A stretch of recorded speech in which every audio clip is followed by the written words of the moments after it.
আল্লাহর প্রশংসা করে শেষ করতে পারবো না, তাই সকলে একবার বলুন আলহামদুলিল্লাহ। তারপরে পরে আমার নবী, আপনার নবী, বিশ্বনবী মুহাম্মদ রাসূলুল্লাহ, সকলে বলুন সাল্লাল্লাহু আলাইহি সাল্লামের প্রতি লাখো কোটি দরুদ শান্তি বর্ষিত হোক। বলুন আল্লাহুম্মা আমিন। একটা ছোট দরুদ আপনাদেরকে শিখিয়ে দিচ্ছি, সকালে 10 বার, সন্ধ্যায় 10 বার বলার চেষ্টা করবেন। আল্লাহুম্মা সাল্লি ওয়া সাল্লিম আলা নবিয়ানা মুহাম্মদ সাল্লাল্লাহু আলাইহি সাল্লাম।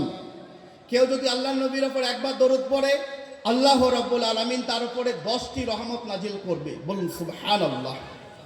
10টি গুনাহ মাফ করে দিবে, 10টি মর্যাদা বৃদ্ধি করবে একবার দরুদ পড়লে। আল্লাহ রাসূল সাল্লাল্লাহু আলাইহি সাল্লাম ওই ব্যক্তিকে কৃপণ বলেছে, ওই ব্যক্তিকে বখিল বলেছে যে ব্যক্তি আল্লাহর নবীর নাম শোনার পর আল্লাহর নবীর উপরে দরুদ পড়লো না, সে কৃপণ, বখিল। তো আমরা কৃপণ হতে চাই না, বখিল হতে চাই না।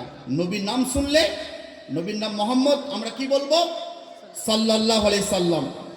তো আমরা নবীর নাম শুনলে সাল্লাল্লাহু আলাইহি সাল্লাম বলার চেষ্টা করব। আমরা এমন একজন নবী পেয়েছি, আল্লাহ রাব্বুল আলামিন কোরআনের মধ্যে বলেছে সূরা হাসর আয়াত নাম্বার 7, আমার রাসূল যেটা দিয়েছে সেটা তোমরা গ্রহণ করো, আমার রাসূল যেটা নিষেধ করেছে তা থেকে তোমরা দূরে থাকো। সূরা আল ইমরান আয়াত নাম্বার 31, আল্লাহ রাব্বুল আলামিন বলেছে যারা আল্লাহকে পেতে চায়, যারা আল্লাহকে ভালোবাসতে চায়, তারা যেন আমার নবীকে অনুসরণ করে চলে। তারা যদি আমার নবীকে অনুসরণ করে চলে, আল্লাহ বলছে তাদের আগের এবং পিছনের গুনাহগুলোকে মাফ করে দেব। বলুন সুবহানাল্লাহ। শুধু তাই নয়, কিয়ামতের দিনে বাপ বেটার পরিচয় দিবে না, স্বামী স্ত্রীর পরিচয় দিবে না। আরে নবীরা পর্যন্ত বলবে রব্বি নফসি নফসি, আমার কি হবে, আমার কি হবে। কিন্তু আপনার নবী, আমার নবী, বিশ্ব নবী বলবে রব্বি উম্মতি উম্মতি। তো আল্লাহ রাসূল সাল্লাল্লাহু আলাইহি সাল্লামের সুপারিশ যদি পেতে চান, আল্লাহর বিধানগুলো মানতে হবে। আল্লাহ রাসূল সাল্লাল্লাহু আলাইহি সাল্লামের আদর্শ মোতাবেক আপনাকে আমাকে জীবন যাপন করতে হবে। তো আমরা নিজেকে ছোট মনে করব, ছোট মনে করলে আল্লাহ আপনার ইজ্জত বাড়িয়ে দিবে। আর যারা নিজেকে অহংকার করবে, আল্লাহ তাদেরকে লাঞ্ছিত করে ছাড়বে। তাই কখনো অহংকার করব না। বলুন ইনশাআল্লাহ। মুসা আলাইহিস সালামকে একবার তার উম্মতরা জিজ্ঞাসা করেছিল, হে মুসা আলাইহিস সালাম, আপনি বলুন তো সবচাইতে জ্ঞানী কে? তো মুসা আলাইহিস সালাম সে নিজেকে বলেছিল আমি সবচাইতে জ্ঞানী। কিন্তু একটা কথা সত্যি, তাই নবীদের চাইতে জ্ঞানী আর কেউ হতে পারে না। নাকি বলছেন? আমার কথা স্পষ্ট বুঝতে পারছেন তো? নবীদের চাইতে জ্ঞানী আর কেউ হতে পারে না।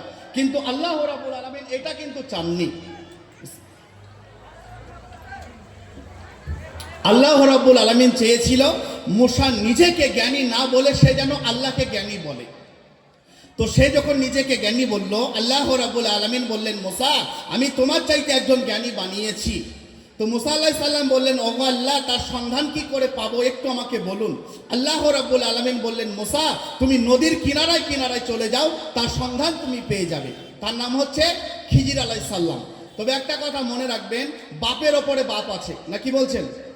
বাপের ওপরে বাপ আছে। কেউ নিজেকে বড় পণ্ডিত মনে করিও না।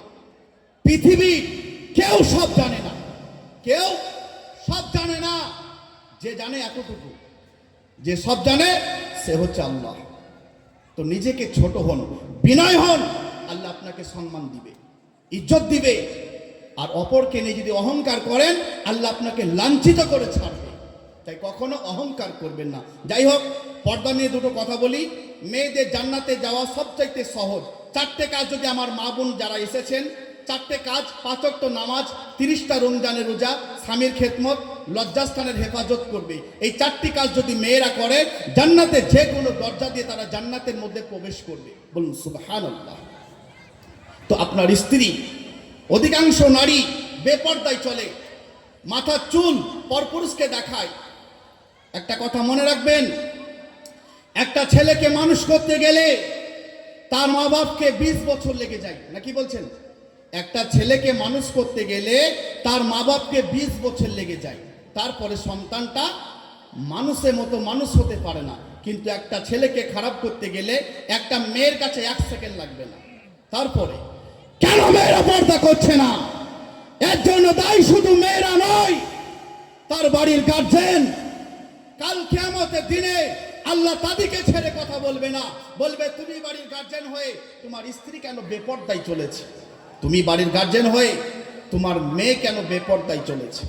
আমার মা বোনদিকে খারাপ বললে হবে না। অনেক মেয়ে আছে পর্দা করতে চায়, অনেক মেয়ে আছে বোরখা পরতে চায়, কিন্তু তার স্বামী তাকে পর্দা করতে দেয় না, তার শাশুড়ি তাকে পর্দা করতে দেয় না, বলে মডার্ন যুগ, 80 বছর বয়স হলে তখন পর্দা করবে। তো আল্লাহ কোরআনের মধ্যে কি বলেছে, সময় কেন দেখছি বলুন তো, আমাদের সত্তার ভাই আমাকে এমনিতে বলেছিল 8টা থেকে 9টা, আমি সেই বিষয়গুলো গুছিয়ে গুছিয়ে মনে করছিলাম এইগুলো বলবো, 8টা থেকে 9টা। তারপরে আমার ভাই আব্দুল করিম ভাই জঙ্গিপুর থেকে এসেছে, উনি খুব সুন্দর কথা বলে, বাংলাদেশের আব্দুর রাজ্জাক বিন ইউসুফের মতো একদম হুবাহুব, খুব সুন্দর কথা বলে। উনি মালদা উত্তর দিনাজপুরে অনেক জালসা করে, ওনার সঙ্গে জালসা করেছি। আর আমাদের প্রধান বক্তা আহমদ আলী ভাই খুব সুন্দর কোরআন হাদিস থেকে কথা বলে, ওনার বাড়ি বর্ধমান উদয় কৃষ্ণপুর মাদ্রাসার প্রধান শিক্ষক। তো উনি খুব সুন্দর আলোচনা করে, উনি 10টা থেকে 11:30 পর্যন্ত মনে করেছিলাম। তো যাই হোক, আমার সময় কমিয়ে দিয়েছে, আমার আপত্তি নেই, আল্লাহ যেটুকু বলার সুযোগ দিবে সেইটুকু বলবো এবং আমল করব, সকলে বলুন আমিন।